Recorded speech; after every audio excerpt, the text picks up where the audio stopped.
ndekuudza kuti unazve zvinonyiwa because ona Moses ndiyakarorwa muchinji. Ayo ndi Aaron mimi. Ayo one wewe Aaron ndakarorwa pamuchinji. Ayo wewe uti Aaron ini ndikuti Moses because Moses aninyenye ndakaverenge. Vito rachina naro. Ayo ini fundirizi ndiwe nalo achitororwa pamuchinji chiko. Ayo ndi Jesu. I hate drugs. Continue. Wewe ndiwe yani wewe? Ndini mwana wazingizi ndatouya panapo. Mwana wazingizi? Kugara pasi. Gara pasi. Yori mwana wazingizi. Eh. Wati? Mwana wazingizi? Say they wise. Shamara. Ayo.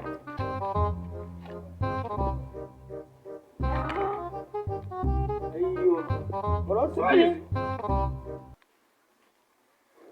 Ayo ndona ayo. Yo wapa kupi wewe? Ndiko Mozambique. Mozambique? Mozambique? Ndo katava ku Mozambique. Ndanawo zoti baba wako ari kunoku yo. Ndakadirectwa na mai vangu ndo vakandiudza kuti bongo ari kuno. Wosake wemeya waru? Vasi vakasara Mozambique iko vakangondirecta chete. Saka kuti mwana wazingizi shuwa.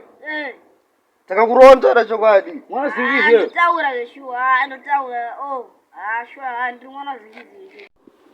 Yo yakona. Yo kuti kwanasika mwana. Yo.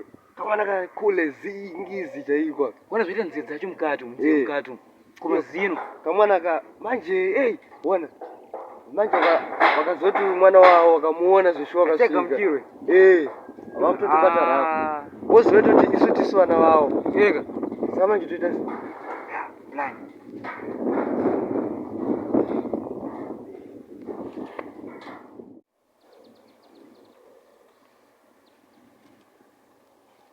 Yo, mpana wetu. Icho. Boy. Zingizi. Mpana kudza kwa. Azingizi wagare panapo. Wewe basi bazingizi. Ataita kunyepera mpana wangu. Ataita kunyepera. Azingizi wagare panapo. Ona azingizi. Azingizi anogara kunonzi kumburwi. Kumburwi. Uko. Mburwi. Yes. Saka mpano iwo enda nekodzoka rako. Sorry mbono wangu tokunyepera.